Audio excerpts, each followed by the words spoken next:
Assalamualaikum warahmatullahi wabarakatuh. Kembali lagi bersama saya Muhammad Fadil. Dan pada kesempatan kali ini kita akan belajar tentang makna proklamasi bagi bangsa Indonesia. Adapun pengertian proklamasi adalah ekspresi pada publik yang bersifat militer, politis atau lainnya. Konsep proklamasi juga mengacu pada iklan tertentu yang dibuat oleh otoritas. Misalnya, kelompok pemberontak meluncurkan proklamasi terhadap perjanjian yang ditandatangani oleh pemerintah dengan perusahaan multinasional. Selanjutnya, makna proklamasi bagi bangsa Indonesia. Yang pertama adalah sebagai puncak perjuangan Indonesia. Yang kedua, pengakuan kepada dunia luar. Yang ketiga, menaikkan martabat bangsa. Yang keempat, perjuangan sebagai negara baru. Dan yang kelima adalah tonggak sejarah negara Indonesia. Selanjutnya, ada peran tokoh dalam proklamasi. Yang pertama, Insinyur Soekarno. Bung Karno menyusun konsep teks proklamasi di rumah Laksamana Tadashi Maeda bersama Bung Hatta dan Mr. Ahmad Subarjo. Ia kemudian menandatangani teks proklamasi atas nama bangsa Indonesia bersama Bung Karno. Yang kedua, Dr. Andes Haji Muhammad Hatta atau biasa disebut Bung Hatta. Bung Hatta menyusun konsep teks proklamasi bersama Bung Karno dan Mr. Ahmad Subarjo. Ia menandatangani teks proklamasi atas nama bangsa Indonesia bersama Bung Karno. Muhammad Hatta adalah wakil presiden pertama. Selain itu, beliau adalah Bapak Koperasi Indonesia. Selanjutnya, Ahmad Subarjo Jojo di Sorjo.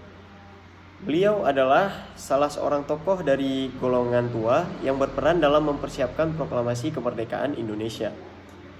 Yang keempat, Laksamana Tadashi Maeda. Laksamana Tadashi Maeda adalah perwira tinggi Angkatan Laut Kekaisaran Jepang. Beliau membantu persiapan konsep teks proklamasi kemerdekaan dengan mengizinkan rumahnya digunakan sebagai kegiatan yang sangat penting. Yang kelima, Soekarni Kartodiwirjo. Beliau merupakan seorang tokoh pemuda dan pejuang yang gigih melawan penjajah. Soekarni mengusulkan agar yang menandatangani teks proklamasi adalah Bung Karno dan Bung Hatta atas nama bangsa Indonesia. Yang keenam, Ibu Fatmawati. Fatmawati menjahit bendera pusaka Sang Saka Merah Putih dikibarkan pada upacara proklamasi kemerdekaan Indonesia di Jalan Penggagasan Timur nomor 56 Jakarta. Yang ketujuh, Sayuti Melik. Sayuti Melik adalah tokoh pemuda yang sangat berperan dalam proklamasi kemerdekaan Indonesia. Sayuti Melik sendiri adalah yang mengetik teks naskah proklamasi. Adapun masalah yang berkaitan dengan karakteristik perkembangan anak SD.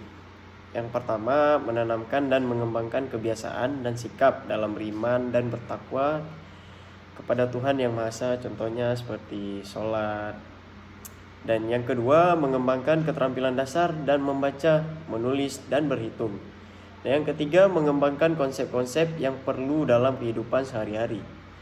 Yang keempat, belajar bergaul dan bekerja dengan kelompok sebaya dan lain sebagainya. Selanjutnya, teknik bimbingan pada siswa bermasalah. Yang pertama,